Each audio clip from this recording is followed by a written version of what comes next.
খবর শুনছেন দুর্গাপুর সংবাদ চ্যানেল থেকে। জানাবো আজকের বাছাই করা 10টি তাজা খবর। শুরুতেই হেডলাইন। দিল্লিতে অখিলেশ ও অভিষেক বৈঠক, নতুন কোন সমীকরণের ইঙ্গিত। লক্ষ্মীর ভান্ডারের প্রভাব, মহিলা অধ্যুষিত 25টি কেন্দ্রে বেশি ভোট তৃণমূলের। উদ্ধব ঠাকরের সঙ্গে বৈঠক করতে মুম্বাই যাচ্ছেন অভিষেক। ভোট পরবর্তী সন্ত্রাস বন্ধ করতেই হবে, নির্দেশ আদালতের। নন্দীগ্রামে বিজেপি নেতার বাড়ি থেকে মিলল বোমা। মমতার কথাই ঠিক, সরকার গড়তে পারলে ফ্যাসাদে বিজেপি। কংগ্রেসের হাত ছাড়ল এএপি, দিল্লিতে হারের পর বড় ঘোষণা। ভোটের ফল প্রকাশের পরই অশান্তি, বিজেপি নেতাকে মারধর, দোকানে ভাঙচুর। সরকার গঠন হয়, পতন হয়, অনেক নেতার সঙ্গে বৈঠক করে বড় ইঙ্গিত অখিলেশের। প্রতিদিন নিয়মিত সঠিক খবর শোনার জন্য দুর্গাপুর সংবাদ চ্যানেলটিকে সাবস্ক্রাইব করুন। আসছি বিস্তারিত খবরে। ইন্ডিয়া জোটের বৈঠকে যোগ দিতে দিল্লি গিয়েছেন তৃণমূল সর্বভারতীয় সাধারণ সম্পাদক অভিষেক বন্দ্যোপাধ্যায়। বুধবার বিরোধী জোটের বৈঠকের পর থেকে একের পর এক শীর্ষ নেতাদের সঙ্গে বৈঠক করে চলেছেন তৃণমূলের সেকেন্ড ইন কমান্ড। এই আবহে বৃহস্পতিবার মুম্বাইয়ের উদ্দেশ্যে রওনা দিলেন অভিষেক। জানা গিয়েছে আজ অর্থাৎ 7ই জুন তিনি মুম্বাই মাতোশ্রীতে উদ্ধব ঠাকরের সঙ্গে বৈঠক করবেন। আর সেই বৈঠক থাকতে চলেছেন উদ্ধব পুত্র আদিত্য। প্রাথমিকভাবে মনে করা হচ্ছে, যেহেতু ইন্ডিয়া জোটের বৈঠকে যোগ দেননি উদ্ধব, সেই জন্যই মুম্বাইতে বৈঠক করতে যাচ্ছেন তৃণমূলের সর্বভারতীয় সাধারণ সম্পাদক। তবে তাদের মধ্যে কি নিয়ে আলোচনা হয়, সেই দিকেই তাকিয়ে রয়েছে রাজনৈতিক মহল। উল্লেখ্য, ইন্ডিয়া জোট বৈঠকের পরে বৃহস্পতিবার সকালে অভিষেক বন্দ্যোপাধ্যায় যান উত্তরপ্রদেশের প্রাক্তন মুখ্যমন্ত্রী তথা সমাজবাদী সুপ্রিমো অখিলেশ যাদবের বাড়িতে। সেখানে দুই রথী মুখোমুখি হন, চলে বৈঠকও। এরপর অভিষেক বৈঠক করলেন আম আদমি পার্টির নেতা রাঘব চাড্ডা এবং সঞ্জয় সিং এর সঙ্গে। এই বৈঠকের পর এবার উদ্ধবের সঙ্গে বৈঠক করতে চলেছেন অভিষেক, যা থেকে স্পষ্ট রাজধানীতে ইন্ডিয়া জোটের ঐক্যকে শক্তিশালী করে তুলতে বিশেষভাবে তৎপর তৃণমূল। প্রসঙ্গত, কংগ্রেসের পর বিরোধী জোট আইএনডিআই অর্থাৎ ইন্ডিয়াকে সবথেকে বেশি আসন এনে দিয়েছে অখিলেশ যাদবের দল সমাজবাদী পার্টি। লোকসভায় উত্তরপ্রদেশে 37টি আসন জিতেছে তারা। তারপরেই রয়েছে 29টি আসন পাওয়া বাংলার শাসক দল তৃণমূল কংগ্রেস। বুধবার সন্ধ্যায় ইন্ডিয়া জোটের বৈঠকে সিদ্ধান্ত নেওয়া হয়েছে যে আপাতত তারা কেন্দ্রে সরকার গড়ার উদ্যোগ নেবেন না। বদলে তারা ঐক্যবদ্ধ বিরোধী হিসেবে দেশের মানুষদের জন্য কাজ করবেন এবং কেন্দ্রের ক্ষমতায় আসা নয়া সরকারের কাছ থেকে তারা তাদের দাবি আদায় করার দিকে নজর দেবেন। আর এই বৈঠক শেষ হতেই ইন্ডিয়া জোটের শীর্ষ নেতাদের সঙ্গে একান্তে সাক্ষাৎ করেছেন তৃণমূলের সর্বভারতীয় সাধারণ সম্পাদক অভিষেক বন্দ্যোপাধ্যায়। ভোট পরবর্তী সন্ত্রাস নিয়ে রাজ্য সরকারকে কড়া ভাষায় সতর্ক করল কলকাতা হাইকোর্ট। বৃহস্পতিবার বিচারপতি কৌশিক চন্দ্র রাজ্য সরকারের আইনজীবীকে বললেন, এই সন্ত্রাস বন্ধ করতেই হবে।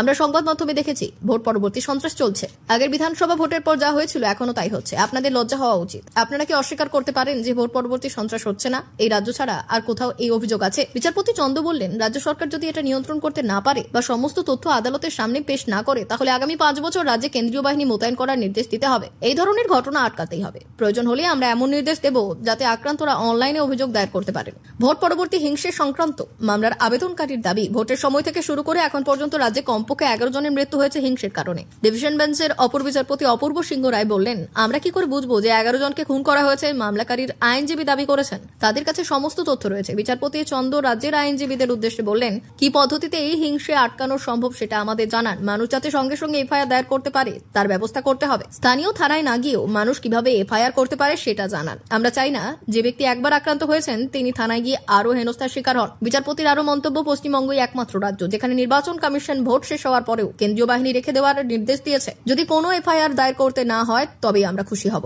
আদালত 10 মিনিটের মধ্যে রাজ্য সরকারকে রাজ্য পুলিশের ডিজির ইমেল আইডি জানানোর নির্দেশ দেন। 10 মিনিট পরেই রাজ্যের আইনজীবী সেই আইডি জানিয়ে দেন। আদালত বলে, সন্ত্রাসের কোনো ঘটনা ঘটলে যে কেউ সরাসরি ইমেলের মাধ্যমে ডিজিকে অভিযোগ জানাতে পারবেন। গ্রহণযোগ্য অপরাধ হলে ডিজি স্থানীয় থানাকে উপযুক্ত ধারায় এফআইআর করার নির্দেশ দেবেন। তারপর পুলিশ উপযুক্ত পদক্ষেপ করবে। 2011 সালে রাজ্যে ক্ষমতায় আসার পর মহিলাদের জন্য একাধিক উন্নয়নমূলক প্রকল্প ঘোষণা করেছে মুখ্যমন্ত্রী মমতা বন্দ্যোপাধ্যায়। এর মধ্যে লক্ষ্মীর ভান্ডার থেকে শুরু করে রয়েছে কন্যাশ্রী, রূপশ্রী, যুবশ্রীর মতো প্রকল্প। মহিলাদের জন্য এইসব উন্নয়নমূলক প্রকল্পের প্রভাব যে লোকসভা ভোটে পড়তে চলেছে তা লোকসভা ভোটের ফলাফল থেকে স্পষ্ট। ফলাফল পর্যালোচনা করে দেখা যাচ্ছে রাজ্যের 25টি কেন্দ্রে পুরুষদের তুলনায় মহিলারা বেশি ভোট পেয়েছেন।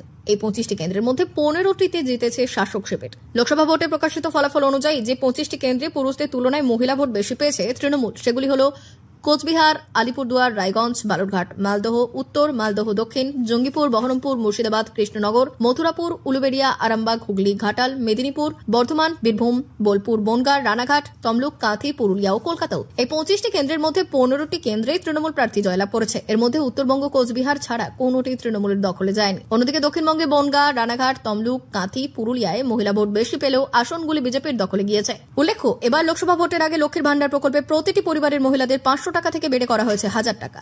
এসসি/এসটি মহিলাদের জন্য 1200 টাকা দেওয়ার কথা ঘোষণা করা হয়েছে। এছাড়া কন্যাশ্রী, রূপশ্রী, সবুজ সাথীর মতো প্রকল্পের সুবিধাও পাচ্ছে মহিলারা। নন্দীগ্রামে বিজেপি নেতার বাড়ি থেকে মিলল বোমা। বৃহস্পতিবার ওই বোমা খুঁজে বের করলো বম্ব স্কোয়াড। এই ঘটনাকে কেন্দ্র করে রীতিমতো চাঞ্চল্য ছড়িয়েছে এলাকায়। গতকালই নন্দীগ্রামে টাকাপুরায় বিজেপি কর্মীর বাড়িতে বোমা বিস্ফোরণ হয়। স্থানীয় সূত্রে জানা গিয়েছে, নন্দীগ্রাম 2 নম্বর ব্লকের গোকুল বেরার বাড়িতে বোমা বাঁধার কাজ চলছিল। কয়েকটি বোমা ফেটে গুরুতর জখম হন 3 জন। ঘটনাস্থলে পৌঁছয় পুলিশ ও কেন্দ্রীয় বাহিনী। আজকে টাকাপুরায় পৌঁছয় বোম স্কোয়াড। হালবোমা উদ্ধার হয় 1 গামলা। প্রায় 20টি বোমা উদ্ধার করা হয় ওই বিজেপি নেতার বাড়ি থেকে। সন্দেশখালীতে ভোট পরবর্তী হিংসা অব্যাহত। এদিকে পরিস্থিতি খতিয়ে দেখতে ঘটনাস্থলের উদ্দেশ্যে রওনা দিয়েছিলেন সুকান্ত মজুমদার। যদিও বাসন্তী হাইওয়ের কাছে সুকান্ত মজুমদারকে বাধার মুখোমুখি হতে হলো। অভিযোগের তীর তৃণমূলের দিকে। গতকাল বামনঘাটায় সুকান্ত মজুমদারকে কালো পতাকা দেখানো হয় এবং গো ব্যাক স্লোগানও দেওয়া হয়। তোলা হয় জয় বাংলা স্লোগানও। গতকাল অর্থাৎ বৃহস্পতিবার সন্দেশখালীতে আক্রান্ত বিজেপি কর্মীদের সঙ্গে দেখা করতে যাচ্ছিলেন। ঘটনাকে কেন্দ্র করে ব্যাপক শোরগোল পড়ে গিয়েছে। সন্দেশখালীর পরিস্থিতি মোটেই ভালো না বলে জানিয়েছেন সুকান্ত মজুমদার। তিনি আরও জানিয়েছেন, বহু সাধারণ মানুষ থেকে শুরু করে বিজেপি কর্মী সমর্থকেরা ঘর ছাড়া। অনেকের ছাগল তুলে নিয়ে যাওয়া হয়েছে। বাড়ি, ঘর, আলমারি ভেঙে দেওয়া হয়েছে। সুন্দর মুখগুলো কালো হয়ে যাবে তাদের যারা বড় বড় কথা বলেছেন।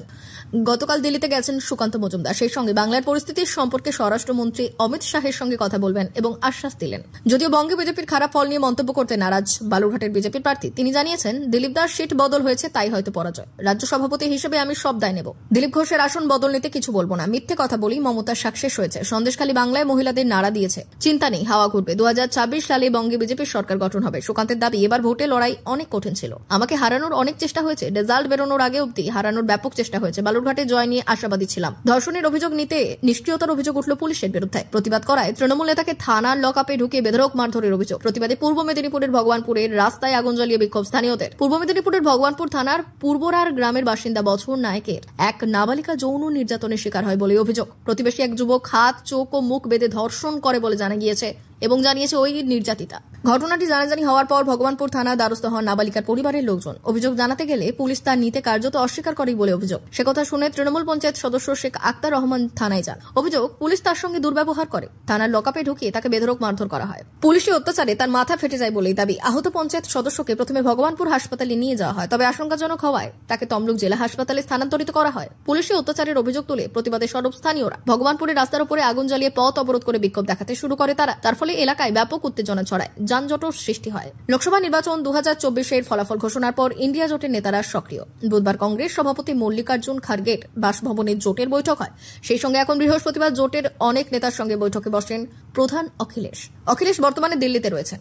তিনি তৃণমূল নেতা অভিষেক বন্দ্যোপাধ্যায়ের সঙ্গে দেখা করেছেন। অফিসে দলীয় কর্মীদের সঙ্গে বৈঠক করেছেন তিনি। এই বৈঠকের পর অখিলেশ বললেন, সরকার গঠন হয়, পতন হয়। এই বক্তব্য দিয়ে বড় ইঙ্গিত দিয়েছেন অখিলেশ। অখিলেশ যাদব বললেন, এবার উত্তরপ্রদেশে জনসমক্ষে নির্বাচন হয়েছে। জনগণ তাদের ইস্যুতে ভোট দিয়েছে এবং বিজেপি উত্তরপ্রদেশে বড় পরাজয়ের সম্মুখীন হয়েছে। গণতন্ত্রে সরকার গঠিত হয় এটা পড়ে, কিন্তু যখন আপনার সংখ্যাগরিষ্ঠতা নেই তখন আপনাকে অনেক মানুষকে খুশি করে সরকার গঠন করতে হবে। অখিলেশ বললেন, দেশ বাঁচাতে, সংবিধান বাঁচাতে এবং সংরক্ষণ বাঁচাতে জনগণ এই সিদ্ধান্ত নিয়েছে। অযোধ্যায় বিজেপির পরাজয় প্রসঙ্গে অখিলেশ বললেন, আমি অযোধ্যায় মানুষকে ধন্যবাদ জানাই। রাজ্য সরকার অযোধ্যায় মানুষের প্রতি অবিচার করেছে, তাদের জমি কেড়ে নিয়েছে। তারা ঠিকমতো ক্ষতিপূরণ পাননি। জনগণ সরকারের প্রতি অসন্তুষ্ট ছিল। সরকার তাদের সমস্যার সমাধানে ব্যর্থ হয়েছে। অযোধ্যা থেকে বিজয়ী হওয়ার পর অবশেষে অখিলেশ যাদব বললেন যে নির্বাচনটি জনগণের এবং জনগণ এই নির্বাচনে লড়েছে এবং এই নির্বাচনটি দারিদ্র এবং মুদ্রাস্ফীতির মতো ইস্যুতে লড়াই করা হয়েছিল। যারা রাম নিয়ে এসেছেন তাদের আমরা আনবো, এই স্লোগানে অবধেশ প্রসাদ বললেন, তারা রাম আনেননি। রাম সর্বদাই ছিল এবং থাকবেন এবং আমার থেকে বড় রামের ভক্ত আর কেউ নেই। আমার জন্ম অযোধ্যায়। লোকসভা ভোটের পর ফের ভাঙন শুরু বিরোধী দলে। গত বিধানসভায় বিরোধী জোটে একমাত্র বিধায়ক নির্বাচিত হন আইএসএফে নওশাদ সিদ্দিকী। এবার তার দলে ধাক্কা দিল ঘাসফুল শিবির। ভাঙড়েই আইএসএফে ভাঙন। 4 জন আইএসএফের পঞ্চায়েত সদস্য অনুগামীদের সঙ্গে নিয়ে তৃণমূলে যোগদান করলেন। ভাঙড় 2 নম্বর ব্লকের চালতাবেরিয়া অঞ্চলে আইএসএফের 4 জন পঞ্চায়েত সদস্য বৃহস্পতিবার ক্যানিং পূর্বের বিধায়ক শওকত মোল্লার হাত ধরে তৃণমূল কংগ্রেসে যোগদান করলেন। বিজেপিকে হারাতে পারে একমাত্র তৃণমূল কংগ্রেস, তাই তৃণমূল কংগ্রেস দলে যোগদান জানালেন আইএসএফ থেকে তৃণমূলে আসা পঞ্চায়েত সদস্যরা। তবে এই বিষয়ে এদিন নওশাদের কোনো বক্তব্য পাওয়া যায়নি।